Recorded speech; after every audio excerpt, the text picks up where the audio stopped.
Listen to the music of the Godfather and the Queen of everything in between the sheets, to the medley of the blues and the gospel, the jazz and the doo-wop, the stirring funk that sets souls on fire and birth a whole generation that made us want to holler. A change is going to come. Now say my name and say it loud. I'm black and I'm proud. To the feeling inside, that appealing pride that makes you want to dance with somebody. On and don't stop till you get enough. Listen to the message from the boogie down Bronx to the parties on the block that made the planets rock at the crossroad of disco and drums. Woo! Boy, let me tell you, I am reading from the book How Sweet the Sound, a soundtrack for America, written by Kwame Alexander, art by Charlie Palmer. This book is just awesome and wonderful. Listen, this is Anne Marie, host of About This Life. The show, it focuses on how people change. They change a belief system. They change something that's in them, per se, and they want to take action in a different direction. So I am so pleased to have all these wonderful guests to come on my show. And today I am excited to talk to this young man, Mr. Donald Hamilton. Hi, Donald. Hey, how's it going? How's it going? I'm so glad to be here today. I am glad to have you. You are a poet from Virginia. So Yes. I might I should have warned you about this because I might warn you to spit some bars a little bit. But I can, I can. you can do that. I can You do can that. rock Yep. that. Okay, that is awesome. So, I just read some lines from this book written by Kwame Alexander, writer, author, poet extraordinaire. And I'm trying to think the way it's written, what's the difference between a poem and a song? Are they cousins to one another? Are they alike? In your opinion, is a poem and a song similar? Yes, I would say a poem and a song are similar. I look at it like this. I always start off by saying, my gift for my belief in poetry started off rapping. So in the early days, back in the early 2000s, when hip hop was still new, was still developing, I would always tell people, rapping is a gift. So if you can do poetry, you can create a song. And I always share that with people. So I'm like, if you're good with words, if you can write a poem, it's no different from writing a song. So I always told people that. So yes, they are the same. So I heard you say you went way back, okay? Donald, you went way back to 80s Yeah. when it was when rapping was starting to form. You know a Yeah. little something about that? Yes, I Give us do. give us the history. Well, yes. Well, my history, I'm originally from Alexandria, Virginia. I tell people, who may know me. I've been in the area my whole life, the DC area. So, being 31, I used to visit New York. I visit New York every now and then. So if you know me, I may tell you, hey, I'm in New York or whatever. So I'm used to the culture or whatever. So, things change, evolve over the years. But back when I was younger, I always tell the story. You will hear only Jay-Z, Diddy. There were only a few black men out Yes. there who were rapping. Not everybody was doing it like they are today. So I'm one of the people who has a history still here and can share the history with others. Like this, it has evolved into a whole movement. Especially, since hip hop just turned 50 and we saw that at the Paris Olympics. So Yes, the whole movement. So, you mentioned a few artists like Jay-Z, and our recent superstar, yeah. Master okay, P, maybe another one. right. Yeah. So DJ Herc and Yeah. I used to listen to Heavy D. hmm So, what do you see has been a major change or shift from the rappers from back in the day, old Mm, school, yeah. versus the rappers that are out now? Well, the rappers back when I was growing up, in the 90s, it was very new. It was a very new form of art. It was still in its early days. I would say the thing I've been watching as someone who grew up with the culture, we have what's called drill music out now, which is the new style of hip hop, which most younger artists, 18 and under, are taking part in. Drill music. It's like a form of Mm. hip hop where they talk about committing crimes or whatever. But that's what's in right now. So that's what most artists are doing. So that's how it's evolved over the years. Because back in the early 90s, early 80s, it was like you said, Heavy D, Jay-Z, Cool Herc, Big L, Fat Joe. Very, very few people were making music. Absolutely. We have to include Queen Latifah, Queen MC Latifah, of course, Light. yeah. Yes, the queens were in there. And I'm thinking to myself, one of the things, it was just interesting in how I met you, Hmm. and met you surrounded in an environment of art. I want to get to the art in a moment, but before I get to the art, you do some of your own poetry yourself. How did you Yes. get into that? Why is that your passion? Why is that your love? Well, I can go back. So, let's see, I'm 31, so I like music. I like music. I really enjoy music. I have visited a few, clubs in the area to listen to music, Richmond or Prince George's County, Maryland, with some friends to visit music while in college and out of college. I just enjoy music that much. Music is always playing. Like we were saying earlier, music is poetry. So I'm a poet. I like music. I like hearing the latest styles of music. So that's always playing at my house, at least. I'm always listening to music. So I can say that about myself. Yeah. So you're surrounded by that. Surrounded Would I by the be, sound of music, yes. am I putting you on the spot if I ask you to share some of your lyrics? Sure, I can, I Come can. I got it come pulled up right on. here. Yes, Come I can on. share some of my lyrics. Yes, I write them myself. I write everything myself. And I also want that I have an art collection back in my hometown, Virginia, Stafford. So I have an art collection with even more. I have a valuable art collection, probably about it's very valuable, with even more poetry. So let me find some. Okay, I got one right here for you. Okay. Okay, Okay. let me pull this up here. Hmm. All right. Okay. Here's something I wrote while I was young. Okay. Today is North Philly Day. I live like the North Philly way, the DMV, the Hillbilly, and West Philadelphia wave, trying to ride the wave. Philadelphia Eagles with the Germantown, Philly, Germantown, Maryland, Richmond, Virginia fade. Polo button up the North Philly way, making money the Philly City way. Shirt dry clean, Warriors outside like we were Golden State. Steph Curry on, got to cooking, sent 30 from 30 away, 30 times, 30 feet. Let's see if he comes back.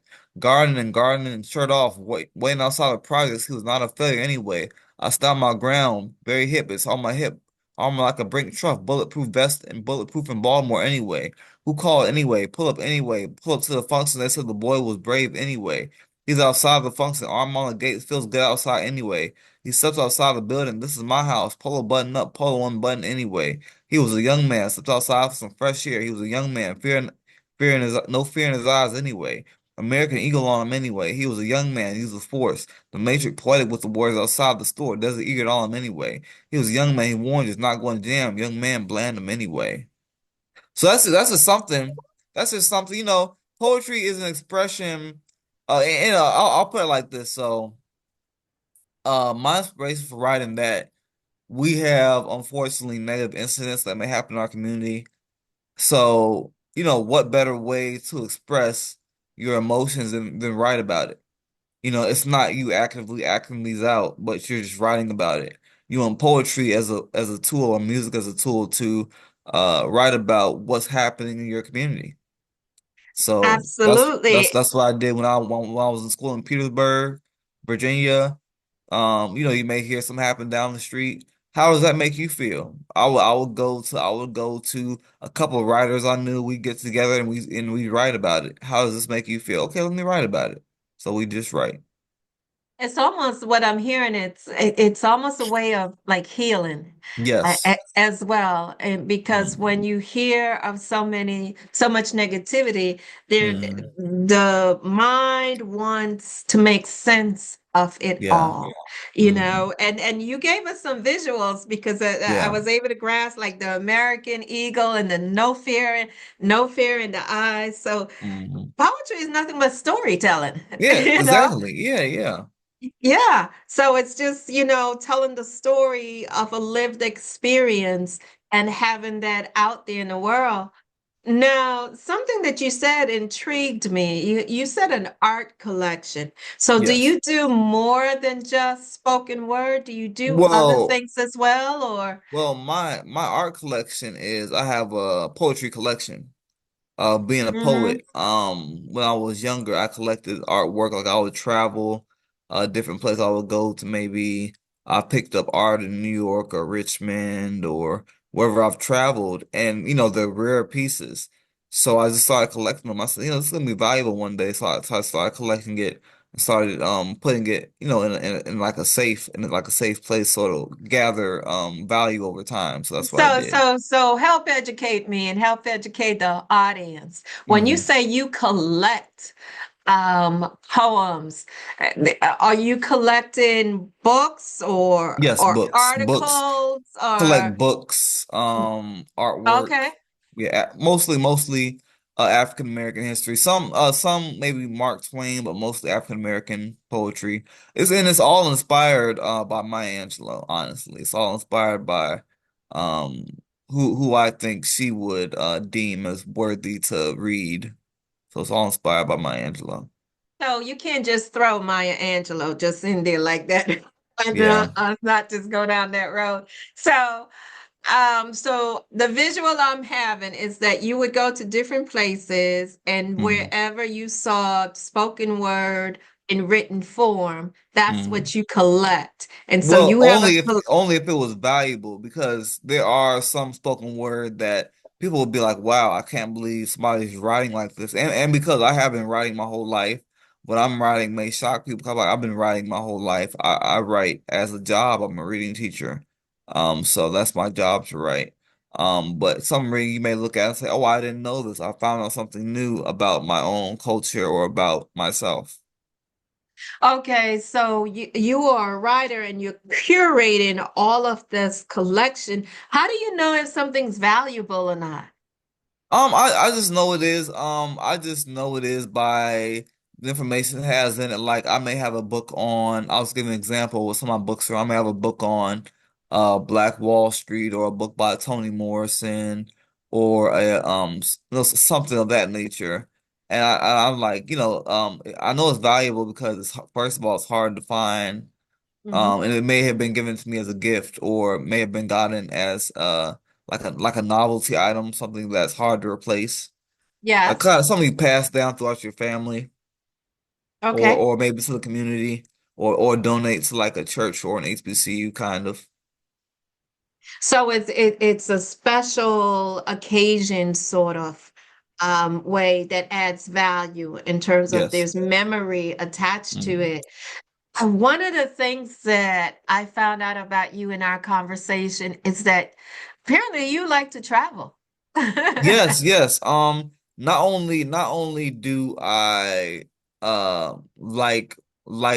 reading like where I get my spoken word books from, but I like to travel to these places. So I know here in the DC area, you can ask anybody, they're talking about South Carolina. And here and living out here, I like to travel to South Carolina. I've been to Hmm. Greenville, Charleston, Savannah, Gaffney, and a couple other parts of South Carolina, just to see for myself. So I travel out there. I've stopped at South Carolina State and been through Clemson and Claflin and Savannah State, and I even have some books from that state on like the Gullah culture. So I know Hmm. I know about the Gullah Yes. culture. Yes. So yeah, I not only do I collect books, but I like to travel to the place so I can experience some of the culture and see what's really going on for See what's myself. going on. Have you ever traveled internationally? Yes, I've been to Korea and Paris internationally. Oh, Korea and Paris. Why those two locations? How did that come about? Spill the tea. I have a I have my brother-in-law and sister were living in Korea. So I traveled out there winter of 2023. And on the way back, I stopped in Paris for the night. So I got to stay in Paris over the night.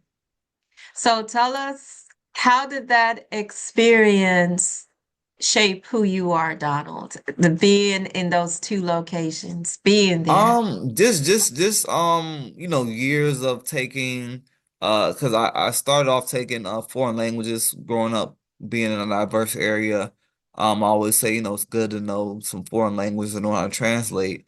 So when I got the opportunity to travel outside the country, I got to put some of those skills to use and actually, maybe Hmm. speak some of the language with the people, or see the different culture, how a different country was living. So I got to see that. So it was a great experience. So when you say, see how, absorb or take in the culture, what do you mean by culture? Because, for Just me, well, go ahead. Korea is much cleaner than the United States, so Korea is much cleaner. I got to see we were so my brother and sister were living in the village, so they weren't on a military base. They were in an actual village living with the people. So I got to see that side. Yeah. I wonder, it's interesting to think about Eastern philosophy Hmm. versus Western philosophy. For example, their whole approach to medicine is different. And, in the Western culture, it's, you know, go to and take this drug or pharmaceutical um, to get your healing. Whereas Eastern culture, it's like, well, go take a walk, go be Yeah. outside, things of that sort. Do you find um you're into spoken word so much and you are around art and absorb it quite a lot. Uh, Mhm. Do you find any differences in terms of how one country approaches spoken word or how one country approaches their art, whatever the art may be? It could be dance, it could be music, it could be Well, anything. Well, yes and no, only because I look at it like this. Being being pro African American, of course, having gone to two HBCUs, we were well, I'll give an example. So back in the 1920s, I was reading that African Americans used to go to different parts of Europe to perform Hmm. because that's what the audience was. This wasn't in America, so they were international. Now, I'm not saying everybody's gonna go international, but just because you come from New York or Virginia doesn't mean you can't go overseas with an audience also. So that's my answer for that. You still can go Right. overseas to reach an audience. So, but I do think that Europe has more of a I've looked at different programs in maybe Europe where they have more of a they're more serious about the arts, more focused on the arts, different programs. But I mean, anybody can get it. It doesn't matter, where you come from. Anybody could take Okay. part. Yeah. Okay. So hopefully I'll get to Europe one day. I've gotten Mhm. to Greece. Yeah. I've gotten to Greece, I've gotten to Senegal, but Okay. um, Europe is on my bucket list of things or places to go. Is Okay. there one artist that you admire? Anyone you admire? Um, I've been talking about this lately at the gallery. I admire Master P, And the why? rapper from New Orleans. I like what he did. He started his own label, Cash Money, not Cash, No Limit Records. He's not only a rapper. But he made it to the NBA, which is different. So he's Mm-hmm. professional. He made it to the NBA, and he had his son. His son, just thinking about his family, his son Romeo went to school in Beverly Hills. So I've Mm-hmm. been talking about that recently at the gallery, and that's kind of like me. I never said I was, this guy, from a low class neighborhood. I grew up in Stafford, Virginia, which is like Master P, kind of like the sixth wealthiest part of the country, sixth wealthiest city in the part of the country. I also, made it pro in outside of art. I made it pro in baseball and golf, sports I Mm. play during the summer. So I can kind of relate to Master P. He has a lot going for him. So I kind of can relate to him in that sense. Okay, awesome. And he's a So, businessman. He has his own brand. okay, so he has his own brand, and so maybe there's a business side Yes. that one can aspire to. So the show is about changing our lives. Hmm. So how how has this spoken word, this art form, you shared a lot, Donald, about how it's something that you do, something that you are passionate about, Hmm. and you curate this collection. And one day it's going to be very, very valuable and probably already is. Hmm. How has it changed your life? Has it changed your life? Yes. I don't want to say it's changed my life because I've always been one to try to share spoken word with others. But I feel like as a teacher, what I can do is share my love of spoken word with my students. Mm, I always tell other staff members and their parents that, their notebooks are full. When they're in my classroom, we're writing. We need more writers, whether you want to be, an actor or a lawyer, you need to know how to write. And that's part of the problem right. today. Comprehension, we always talk about comprehension. So we're trying to correct that. But other than that, I just use it as a tool to help others, bring others joy for writing out and their love for writing. And their love for writing and to cultivate that love for writing. So I want to throw some words out at you. Sure. I would love for you to just your reaction, Okay. okay? Okay. As I throw these words out. Turntable, DJ, okay? Will Smith, Fresh Prince. okay? Cool Modi, First thing that came to my mind was headphones in New York. okay? Legacy. What you leave behind for others. And what is your legacy going to be? My legacy is going to be, well, I think that's already something I've proven. Just a man who loves music. I love music. Um, I have an interview and I can share it with you after this where I was interviewed by a good friend of mine, Dr. Rich. Been sharing with us some of the things we've been doing in the area for the children. So yeah, just I'm just a man who loves music and loves sharing my love of music and writing with others. And I hope they can learn from it and become what they want to be in life. It doesn't have to be artists, but I hope they can, take something away from it. Take something away from it. How about take away self-expression and Self-expression. yes, and be able to speak their voice Hmm. and to what's really important is giving them an opportunity or avenue where they feel like they're heard Hmm. and they feel like they're seen. And Yes. that is what this art form does. Her. So, anything else you'd like to share with us before I go ahead and close out? Oh, no, nothing else. I was just wanted to say, thank you for having me on your show. And if there's any other time you want to do an interview, let me know. I also have some friends who are in music, so I could refer you to them also. They love music, so I can bring them on next time or refer them. So I just thank you for this opportunity. Oh, well, that is, thank you for being here. Thank you Mhm. for being here.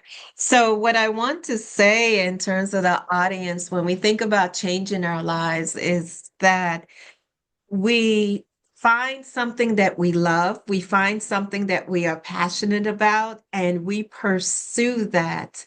And when we pursue that, we are able to influence other people. That's what I took away from your conversation, not to mention the fact that you've curated this whole collection. Mhm. So a lot of times we are looking to find our voice, and I want our audience to know that spoken word is an art form where you can find your voice. This is Anne Marie, host of About This Life, where we are changing our lives one day at a time. You can find me on YouTube at About This Life podcast on YouTube. I'm on IG about this life underscore Anne Marie, and I am audio as well about this life.podbean.com. And Podbean just sends it all out to the world. So please like, share, and follow. Amen.